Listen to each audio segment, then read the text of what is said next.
to show 8 of the Ultimate Movies broadcast, November 2016. Another mini-show, we're also again featuring the segment The Literary Prose and Poetry Corner. Toronto area poet and writer Lawrence Arthur Kosowan attended the same high school as Lorraine Dmitrovic, and they sang in the school choir together. They had known each other since 1972. Today Lawrence, also known as Larry, participates in many local area writing groups, and he recently did a reading at the first hugely successful Scarborough Art in the Park Harrison Properties event held in Toronto this past August. For mini-show 8, Lawrence reads his 2 prose poem works 10 days into April and a light sketch, copyright 2016. This show, Lorraine Dmitrovic reads from her romance mystery novel set in 1933 Hollywood. A true mystery, I can't reveal the name of the novel, written and copyright 1999 and released in 2000. She wrote her novel under a pen name, which shall also remain a mystery. She originally wrote the romance novel, part 1 of a trilogy, as though she were watching a movie unfolding upon the big screen. And now, here's Lawrence Arthur Kosowan reading his 2 short works. 10 Days into April by Larry Kosowan. The muse is bothering you again, she said with a smile. What does that mean? I asked reflectively. She didn't know.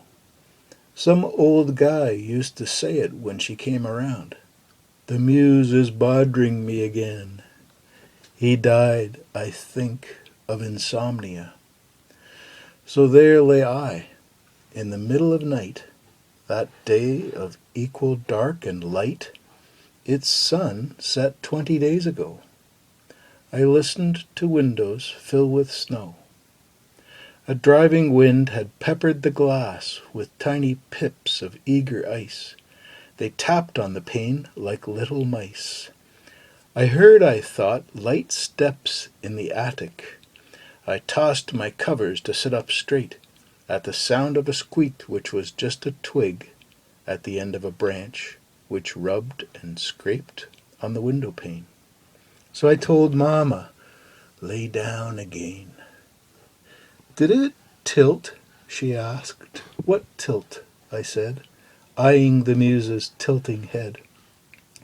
Again, it was the old man's thought whether the axis was off its spot. He must have thought you'd know, I said, flying the ether with the other muse, far above with inspiring views. If you ask me, then I'd say, no, the earth is steady as she goes. But she was gone. I spoke too much. I never learned that when she comes, I ought to only smile and nod, moving the pencil lead up and down.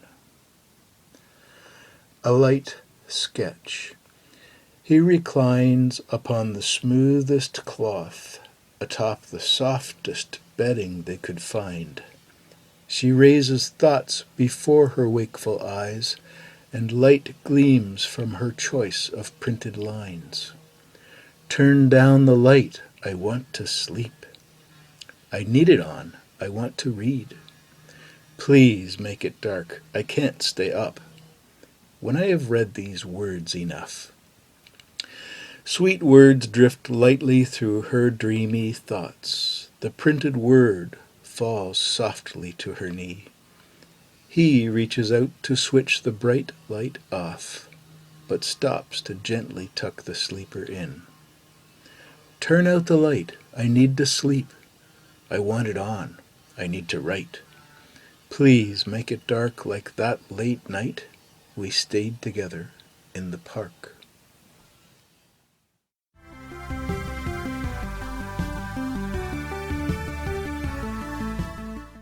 Here now is Lorraine Dmitrovic reading an introduction, a short insight about the leading male actor in the tale, and an excerpt from the romantic mystery. Welcome to Hollywood 1933. I'd like to read to you today an excerpt from my romance mystery novel published back in 1999. Copyright by me. The setting, Hollywood 1933. A famous actor and a young actress with her star on the rise. Before I begin the actual excerpt, here's a little intro to it. Follow star-crossed lovers along their limelight path of destiny, where love is tested, secrets revealed, and romantic obsession becomes a way of life. She's a rural Canadian beauty, shy and sweet, come to 1930s Hollywood chasing a dream, a man she'd never met, the only man she had ever truly loved. He's a handsome Irish bad boy, gallant and arrogant, one of the silver screen's most famous actors. He's also known as the Studio Wolf. This is Tinseltown in the 1930s. Exciting, sexy, so very glamorous. A bygone world of jewels, ritzy cars, high fashion, pampered mistresses. Men knew what they wanted and went after it, and women liked it that way.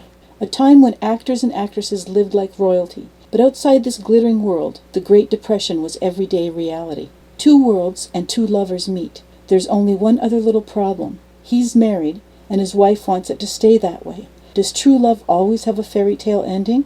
Only a first kiss, or a last, will decide.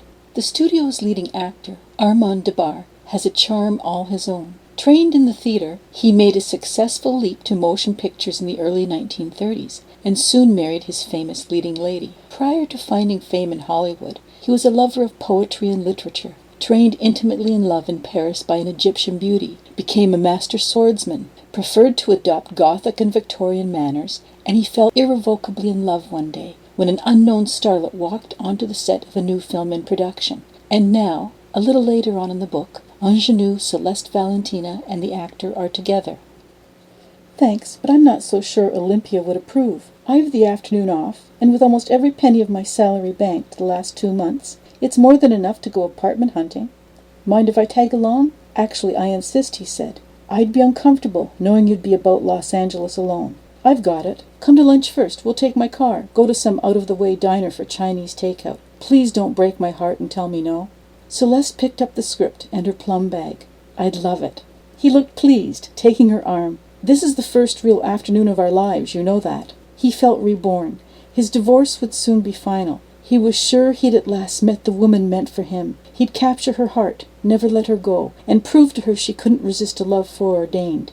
That flighty first love of youth, under the skies of Paris past, never existed. Celeste Valentina had changed all his yesterdays. She was no less than the spirit goddess, first love, newly abloom and now tangible, who'd been hidden and waiting within years of dreams for the call of his soul to her. He walked along the IEP corridors with her as though under a spell. He would court the lass with any and everything that would mean something to them both one day, and he prayed he wouldn't do or say anything to scare her off. He stopped a moment to make sure she was really on his arm.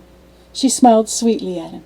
They made their way toward the IEP executive lot. Like a cloud sweetened his mind, he saw summer damask roses in her lips. He saw himself foraging through old dusty bookshops for antique volumes dripping with romantic verse of old poets. Saw her surprise at spur-of-the-moment cards, sent for no reason other than he loved her. Felt her pleasure as he adorned her with jewels and furs. Gave her white Arabian mares to start her own stables. He'd take her to the opera to show her off, but most of all, to just sit and stare at her while she wept at the more tender arias. All the beautiful things of life she'd never experienced would be hers. He wanted to give of himself until she possessed all of him. He was breathless, dreaming of how to win and keep her as he opened the front passenger door of his black hardtop 1930 Mercedes with the black leather and mahogany interior. Celeste slid onto the front seat warmed by the October sun and swung her legs in, then put on a pair of tortoiseshell dark violet lens sunglasses. Armand didn't hide his smile of pleasure as his eyes traveled her legs, below her modest knee-length skirt from slender ankle to shapely calf and sheer silk stockings. He closed her door and got into the driver's side. He was glad he'd given his chauffeur George the day off. The day was bright with sunshine, the skies the Hollywood blue of heaven. What was that catchphrase going around again? Sure, the whole world was their oyster, and his oyster was blessed with a pearl beyond compare.